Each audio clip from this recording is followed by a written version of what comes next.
भूत की प्रेम कहानी, अनकही मोहब्बत। प्रस्तावना। प्यार इंसान के जीवन से परे भी हो सकता है। कभी कभी यह इतना गहरा होता है कि मृत्यु भी उसे खत्म नहीं कर पाती। यह कहानी है एक ऐसी प्रेम कथा की जहां आत्मा और इंसान का रिश्ता वक्त और दुनिया से परे जाकर भी जिंदा रहता है। अध्याय 1, पहली मुलाकात।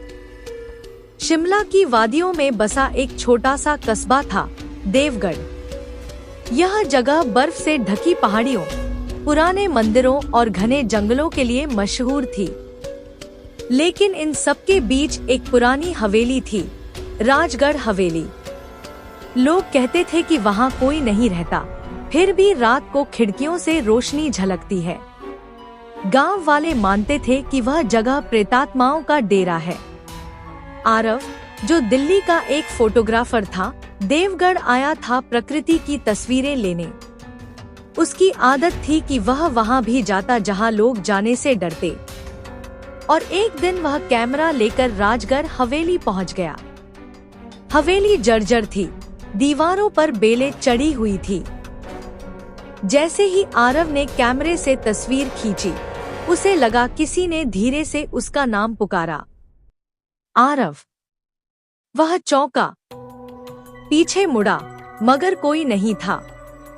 तभी हवेली की टूटी खिड़की से एक लड़की की परछाई दिखी। सफेद साड़ी, खुले लंबे बाल और आंखों में गहरी उदासी। आरव ठिठक गया। वह लड़की धीरे धीरे सीढ़ियों से नीचे उतरी। उसकी चाल में अजीब सी शांति थी। लड़की, तुम यहाँ क्यों आए हो? आरव, मैं तस्वीरें लेने आया हूँ। लेकिन तुम कौन हो? लड़की ने मुस्कुराकर कहा, मेरा नाम अनाया है। यह हवेली मेरी है। अध्याय 2, अजीब आकर्षण। अनाया की सुंदरता में कुछ रहस्यमयी था। उसकी मुस्कान में दर्द और उसकी आंखों में अनकही कहानियां छिपी थी। आरव को महसूस हुआ जैसे वह उसे बरसों से जानता हो। हर शाम वह हवेली आता और अनाया से बातें करता। धीरे धीरे दोनों के बीच दोस्ती गहरी होती गई। अनाया उसे हवेली के पुराने बगीचे में ले जाती, पुराने राज सुनाती। आरव को लगता कि अनाया में कुछ अलग है। वह कभी कस्बे के बाजार में नहीं दिखती, कभी गांव वाले उसका नाम नहीं जानते। एक दिन उसने साहस करके पूछा, आरव, अनाया, तुम हमेशा हवेली में ही क्यों रहती हो? गांव वाले कहते हैं कि यहाँ भूत रहता है। अनाया कुछ पल चुप रही, फिर बोली, अगर मैं कहूँ कि मैं ही वही हूँ, तो क्या तुम मुझसे डर जाओगे? आरव के पैरों तले जमीन खिसक गई। उसकी सांसें तेज हो गई। अनाया, मैं इस हवेली की आखिरी वारिस थी। 50 साल पहले मेरी शादी होने वाली थी, लेकिन उसी रात मेरा कत्ल कर दिया गया। तब से मेरी आत्मा यहीं भटक रही है। अध्याय 3, आत्मा और इंसान का प्यार। आरव ने पहले तो यकीन नहीं किया, लेकिन जब उसने गांव के बुजुर्गों से हवेली का इतिहास सुना तो सब सच निकला। अनाया सचमुच 50 साल पहले मारी गई थी। फिर भी आरव उससे दूर नहीं हुआ। उल्टा उसका दिल और गहराई से अनाया की ओर खिंचता गया। आरव, अनाया, मैं नहीं जानता यह कैसा रिश्ता है, लेकिन मैं तुम्हें महसूस करता हूँ, जैसे तुम मेरी अपनी हो। अनाया, प्यार समय और शरीर से परे होता है। आरव, शायद इसलिए मेरी आत्मा अभी तक बंधी हुई है। धीरे धीरे उनका रिश्ता एक अनकही मोहब्बत में बदल गया।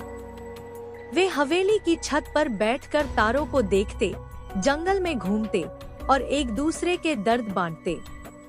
लेकिन अनाया जानती थी कि यह रिश्ता अधूरा है। आरव, तुम्हें मेरी दुनिया में बंधना नहीं चाहिए।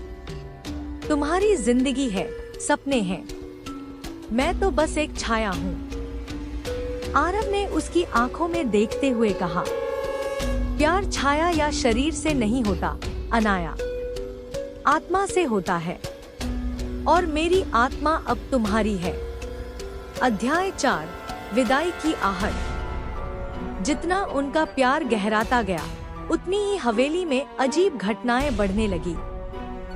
खिड़कियां अपने आप बंद हो जाती, दरवाजों से चीख सुनाई देती। गांव के पुजारी ने आरव को चेतावनी दी, बेटा, आत्मा से प्रेम करना खतरनाक है। यह रिश्ता दोनों की मुक्ति रोक देगा।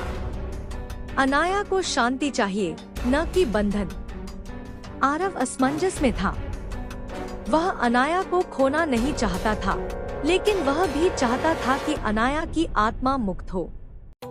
एक रात अनाया ने कहा, आरव, अब समय आ गया है कि मैं जाऊं।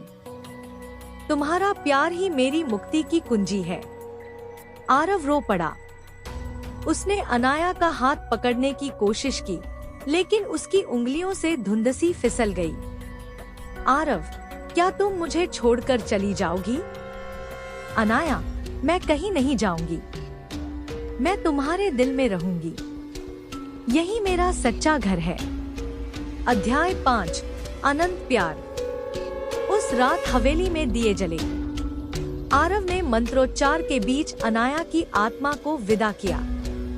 उसकी परछाई मुस्कुराई, आंखों से आंसू बहे और वह रोशनी में विलीन हो गई। आरव अकेला रह गया, मगर उसे महसूस हुआ कि अनाया उसके पास है। हवा के झोंकों में उसकी खुशबू, बर्फ पर उसकी परछाई और दिल की धड़कनों में उसका नाम।